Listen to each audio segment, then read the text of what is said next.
So our questions were exactly these. Now, in Germany, what are the values of the farmers? Of the agroecological farmers? Can we find agroecological farmers? What are their values? Do their practices sustain their values? Can we find examples of decolonized worldviews among agroecological farmers? Uh, are they also striving for more egalitarian power relationships when they are working? So this is what we were trying to investigate in a few little case studies. And the first here that I present is an attempt to characterize, to first identify the agroecology scene of producers in Germany, and see which kind of values they claim they have. And we always, in our study of their websites, so we studied their websites. We didn't do interviews in that case. And we checked what kind of values do they claim they have. And we also checked always if they can cite practices that they have that back up these values. So I only cite here things that at least they mention practices which back up these values. It was really interesting actually to do that, because it was not easy to identify agroecological farmers. The way that we did it is not through using the keyword agroecology, but through going through peasant associations. So this is rather how we did it. So it's sort of rather an analysis of how farmers who call themselves rather peasant and belong to peasant associations fulfill agroecology values, or values that you can find in all agroecology principles, papers, etc. So what we found in this landscape of German farmers, which we then tagged agroecology because the values were similar, we found that, of course, they share the values of partnership and solidarity, of different forms of governance and self-governance, that they want to preserve rural tradition and culture, that they want to work in partnership with nature and protect environmental resources. Fairness is an important concept for them, autonomy and sovereignty. All that was in literature about agroecology, but one thing that was really specific and that was very dominant, and that is not really in agroecology principles of food systems, is this knowledge transfer. That each and everyone, they were, or not each and everyone, but many of them were involved in activities of teaching, involving schools, involving groups, social groups, or teaching consumers, but basically wanting to teach their values and extend that. So what came out of that is really this transformative agency. That's sort of my my learning section here. This transformative agency that they had, that the relationship to animals was a very a strong way of expressing their partnership with nature, that there was a lot of practices related to systems thinking, of course, and also even we found innovative ways of farming, such as landless groups. So people, landless farmers, so who manage to farm on land which they don't neither rent nor possess, but on which they have other property rights. They manage to get other property rights, which I found quite innovative for a country like Germany, where that's definitely not common. We also investigated 3 community-supported agriculture. So CSA in the title stands for Community-Supported Agriculture in the area of Frankfurt. And here we were also checking, okay, what happens now in relationships. Once you're in a CSA, of course, you manage to get more freedom from the global market, or at least the normal conventional market, since you are now selling to, at least for a part of your produce, to a number of consumers which are fixed and which have already paid you. So, of course, it gives you freedom from that market, and that allows you to diversify your cultures and also to have less wastes, because you have more control over the quality standards. That, I think, was an important point. And this freedom from, so you can enact environmental friendly practices, that was important for people. And another relationship between this freedom, so being less dictated by global markets, also enabled them to have fairer relations towards farm workers, so they didn't have to put pressure on farm workers. They had diversified source income, so the farmers felt that it was fairer to them. One thing that is not written here too is that they were also able to offer some fair prices to certain groups of consumers, which would not have access to this kind of product on other cases in a normal market. And it increased the agency for both the consumers and the farmers. And again, the transformative character was very important for them. This teaching, the friendship, the community making, and the changing the role of the farmer from a mere farmer to a facilitator of another kind of production system, that was very important to them. And it surprised me because this is what I didn't expect. Yeah. And the third empirical study I want to share is a study of worldviews of farmers. Here we adopted really a technique where we conducted very in-depth interviews of only 4 farmers and transcribed very precisely how people thought and expressed themselves about how they think, basically, about nature through their work, in the context of their work with nature. And so we were wondering to which extent the worldview is indeed decolonized with relationship to nature. And so I'll read this with you. This is an excerpt of an interview with farmers. It is, of course, although a tightrope walk, because, others say, well, then let the nature completely alone. So to grow as it wishes. But I see this again, not this way, because when then a plot isn't used at all, then it's not always better. So you find the highest humus formation under pastures grazed by cattle. Yeah, so it's always about needing to maintain an equilibrium. And this concept of tightrope, of trying to manage a tightrope, is a quite stressful situation, right? To be on a tightrope. This is something that was really shared by all 4 farmers, and it was a very dominant topic.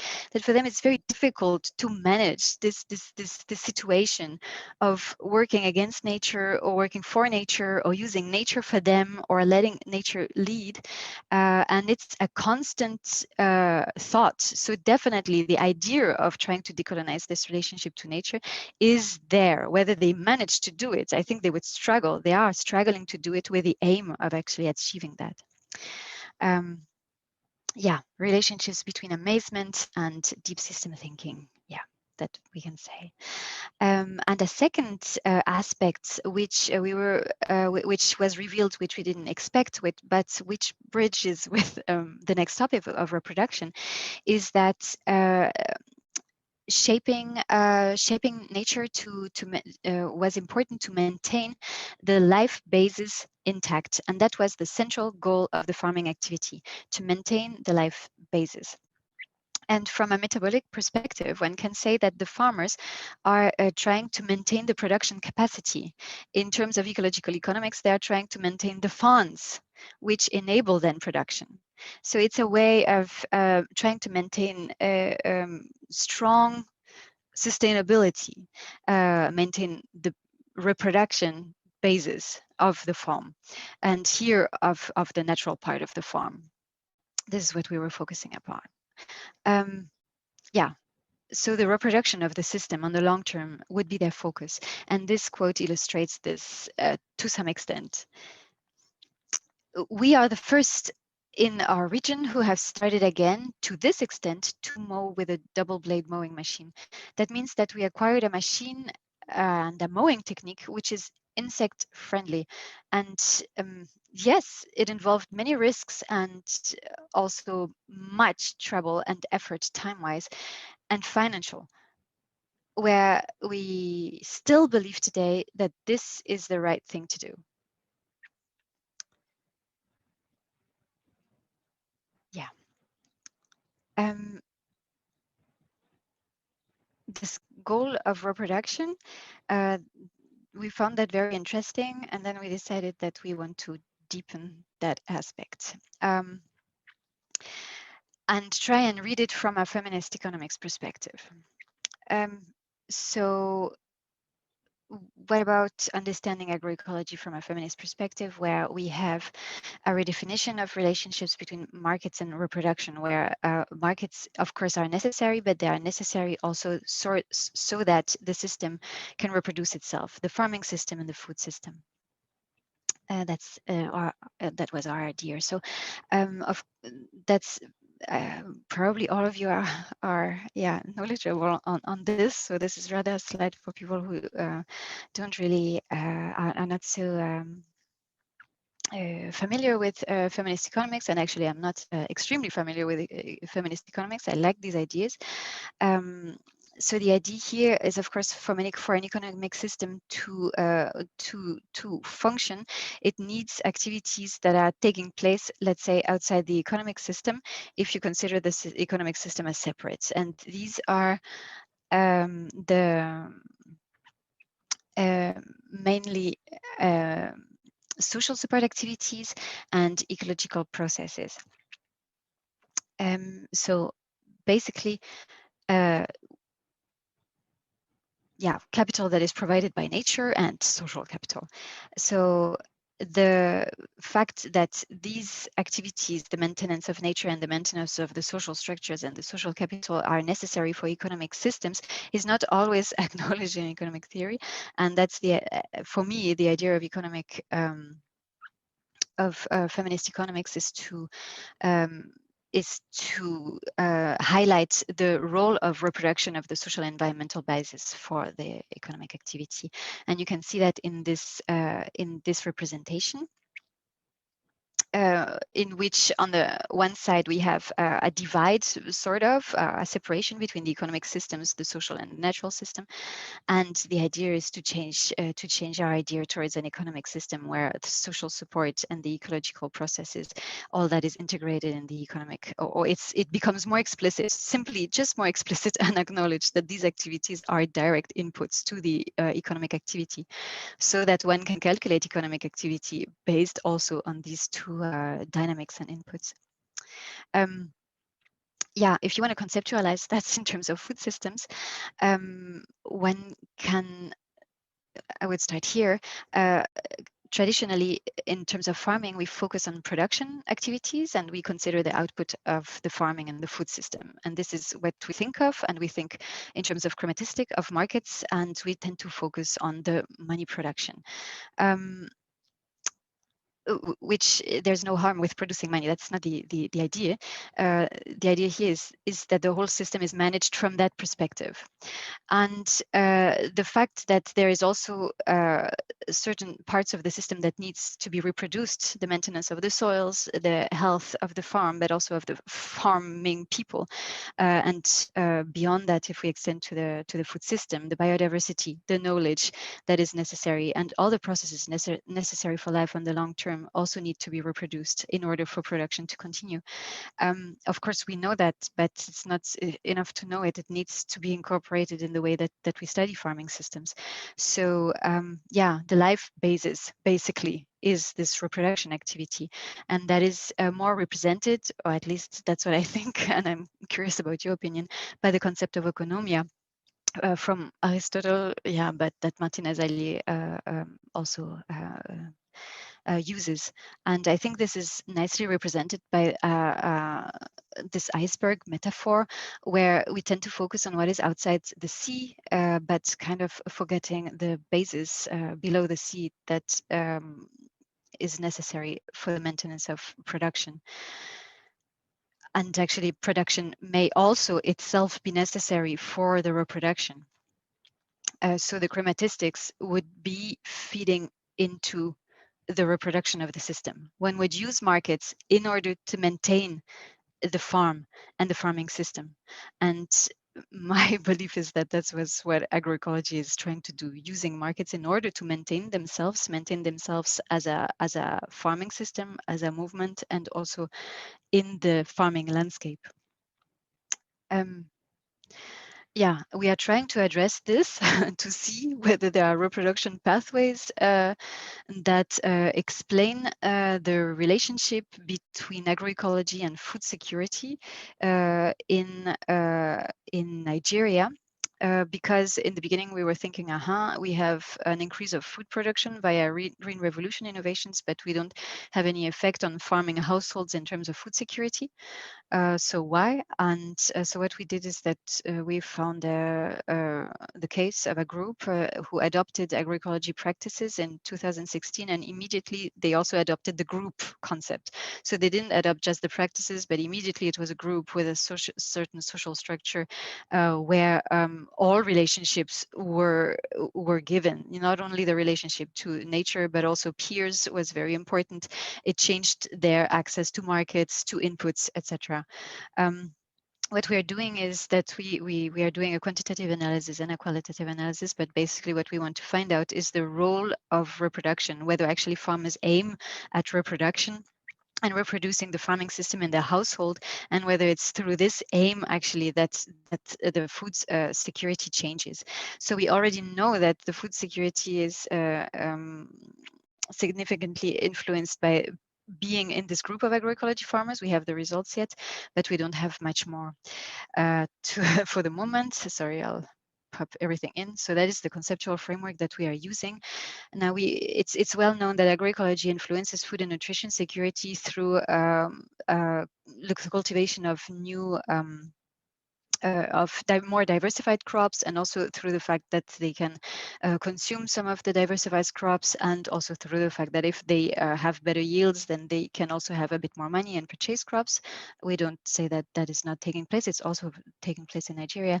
But our idea is that also through the developed agency, which is also well known, that agroecology farmers, if they are in groups, definitely especially have more agency, that through the practices themselves and also through this agency, that all increases or favors the idea or their possibility to actually focus on reproduction instead of production. And that this is a pathway that affects food and nutrition security. Yeah. That's it. We don't have more results on that aspect. If there is, if agroecology has a different ontology and is basically creating an alternative food system, then are these systems now parallel, or are they complementary? Should they actually revolutionize the way that we conceive food systems everywhere, based on this ontology of systems thinking and egalitarianism? Or is it actually that agroecology systems remain embedded in the system that we have, and they are a complement? They shall exist in parallel. Yeah, and that is basically, the main question that one can investigate. Here you can see an example of an alternative community, the community that pursues an alternative way of exchanging, which is barter. And everybody is wondering. So here the BBC, everybody's wondering about, whoa, how come do they exist? Yeah, how come they still exist? And why are they doing that? And that's in Nigeria, and in Germany, the Bündnis also created sort of a parallel land market in order to enable young farmers to access land and be able to conduct agroecology farming, and basically organic farming.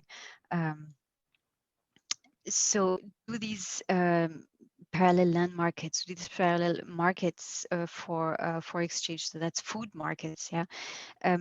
Are they the future? Are they a complement? What do they actually represent for these actors and for us as a society?